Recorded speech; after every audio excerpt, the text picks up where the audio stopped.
Yeah, you want to start off with the most important award, or you want to work our way to the most important award? I Work our would way to it. I would Work like our to way. work my Coach of the year way. first. So honestly, I think most improved player, but yeah, we'll rock Okay. with Coach of the Year. All right. There's a lot of candidates this year for Coach of the Year. Chris Finch, Taylor Jenkins, guys that typically overachieve. The pick for me is Chris Finch of the Minnesota Timberwolves. He has a tough task this year, balancing out Karl-Anthony Towns and Rudy Gobert. But I do think after getting a 7-point victory over Oklahoma City last night, we're going to see this team improve as the year goes on. They're my pick to be the number 1 seed in the Western Conference. That's my squad. I'm going with a team that played last night and freaking bullied the Brooklyn Nets. I'm picking Willie Green and the New Orleans Pelicans. Spoiler alert, I think they're going to be a top 5 team in the West next year, possibly top 4. But yeah, I think Willie Green. I think the Pelicans look real good. I mean, the big surprise was how good their defense looked, especially against the Kyrie and KD. I know KD started getting it going towards the second quarter. Kyrie struggled all game though.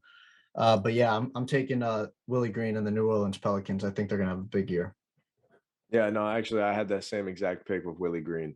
I just saw it on First Take. I have the TV on right here next to me. They were debating whether to be more encouraged about the Pelicans or discouraged about the Nets.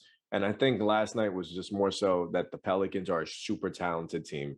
And when they're all healthy and they piece it all together, that they're going to compete in this conference. So, yeah, I'm with you. Willie Green is going to lead this team.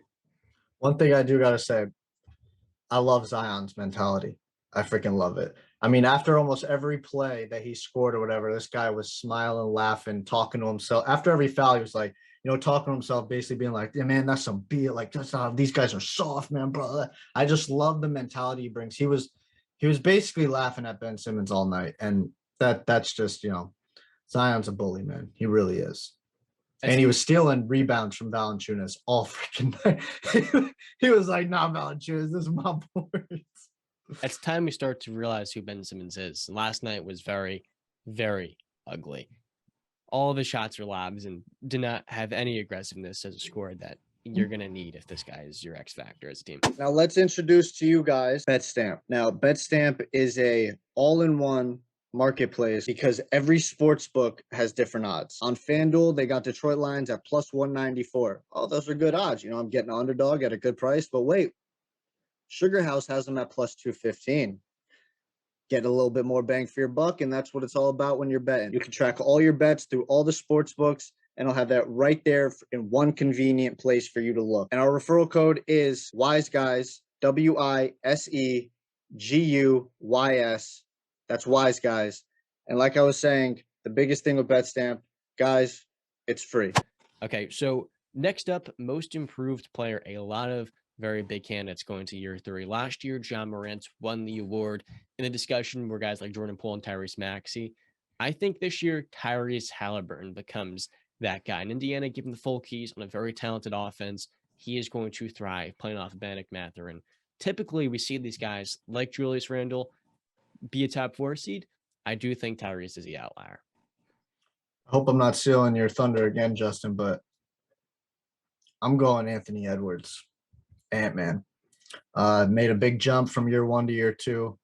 And I think he makes a bigger jump this year. I think he's going to average at least 24 to 25 points a game. Hopefully that 3-point percentage can get up to like maybe 37 to 38%. Free throw percentage, hopefully he can get up to at least 80. But he's a freak of nature. Give me Anthony Edwards. I think he's going to start showing that he's one of the future guys in this league. For me, I've said it before on the show, and it might be crazy to you guys. This guy's name doesn't ring the same way Halliburton or Ant-Man will. And John knows exactly where I'm going with this. I'm bringing it home to New York. I'm going with Obi Toppin. Yes, I am. And John laughs because I don't know if he's like, this guy's freaking nuts, or if this guy might be a mad genius. Bless you. Thank you. But for me, I really believe in Obi. I think with minutes, the sky is the limit for this guy. And now it's just about finding those minutes, and I think he will. I think he's so explosive that the Knicks offense eventually is going to rely on this guy to bring that spark off the bench. And maybe even eventually, if when Randall's out of the picture, he'll be a starter and slide in. But even on the bench, this is the exact guy that's going to bring that spark that you need. I think Obi is going to have a big year this year. You want to know who I really like off the Knicks bench? Isaiah Hartenstein. He was the best move by the team this summer. 40 minutes last night, 16 points, huge rebounds, passing. That guy's good. One thing I got to say about the New York Knicks. Yeah, I was 100% right about my take on RJ Barrett still being a selfish player. If you watched last night, yep, it's still true. I wouldn't say selfish player. I think it was just ugly. No, he wants to be the guy. He wants to be the guy. He had a lot of good looks, Brandon. No, that one late in the game where he took the three, he freaking pump faked and then he took an even more contested three. Listen, he just wants to be the guy, and that's fine. You want to be the guy, but you got to make the plays then. And Jalen Brunson, that guy was missing open shots late in the game. Bad. Listen, RJ's the one that sold us that game. We should have won that game. Had RJ made a couple more shots, like I said, he had a couple easy looks. He didn't knock them down. You got to be more efficient. That was the concern going into the year. But again, that was game one. It's game one. Be patient. The guy's younger than me, and I'm 24. So give the guy some time. Don't start rushing the process here. Don't be your casual Knicks judger. Just take your time with it and actually watch the games, and you can see the potential. I digress.